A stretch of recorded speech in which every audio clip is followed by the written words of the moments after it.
Hi, I'm Brad and welcome to the Wonderland Challenge for the NHS. I'm going to be adding 5 new readers a day every day until the entire story is complete. Have a listen at www.wonderlandchallenge.com and don't forget, please donate. Thank you. Alice was not a bit hurt and she jumped up onto her feet in a moment. She looked up, but it was all dark overhead. Before her was another long passage, and the white rabbit was still in sight, hurrying down it. There was not a moment to be lost. Away went Alice like the wind, and was just in time to hear it say as it turned the corner, "Oh, my ears and whiskers, how late it's getting." She was close behind it when she turned the corner, but the rabbit was no longer to be seen. She found herself in a long, low hall, which was lit up by a row of lamps hanging from the roof. There were doors all round the hall, but they were all locked. And when Alice had been all the way down one side and up the other, trying every door, she walked sadly down the middle, wondering how she was ever to get out again. Suddenly, she came upon a little 3-legged table, all made of solid glass. There was nothing on it but a tiny golden key, and Alice's first idea was that this might belong to one of the doors of the hall. But, alas, either the locks were too large or the key was too small, but at any rate it would not open any of them.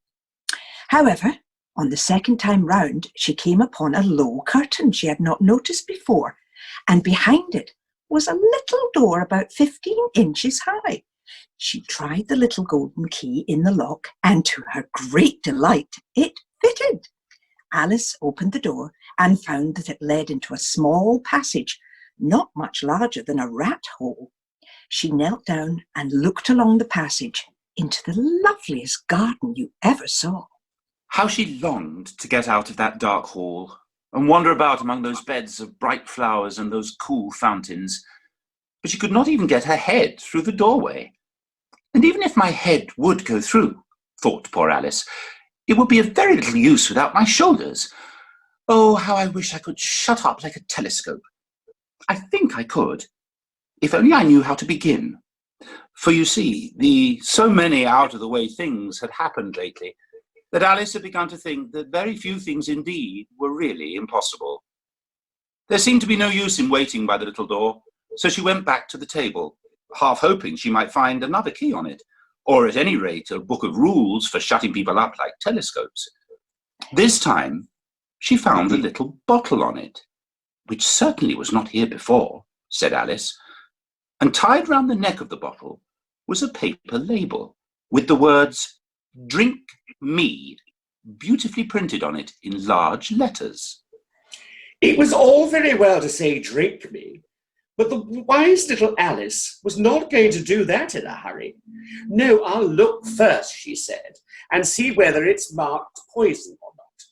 For she had read several nice little stories about children who'd got burnt and eaten up by wild beasts and other unpleasant things, all because they would not remember the simple rules their friends had taught them, such as that a red-hot poker will burn you if you hold it too long, and that if you cut your finger very deeply with a knife, it usually bleeds. And she had never forgotten that. If you think that much from a bottle marked poison, it is almost certain to disagree with you, sooner or later. After a while, finding that nothing happened, he decided on going into the garden at once.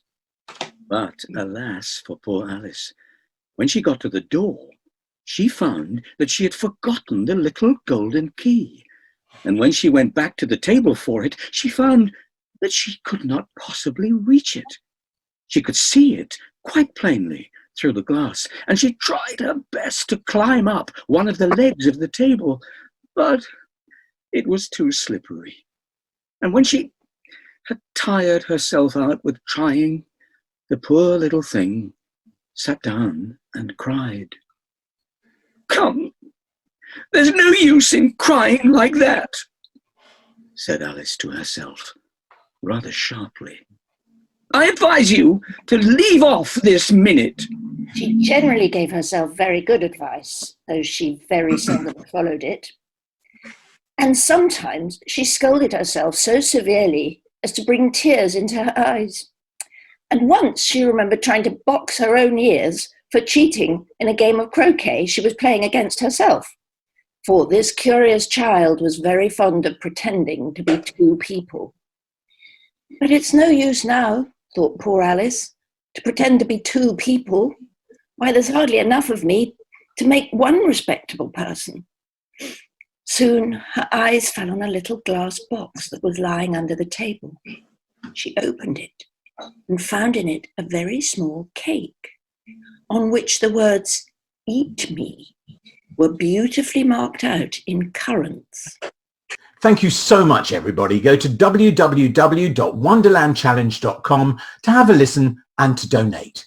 Thank you.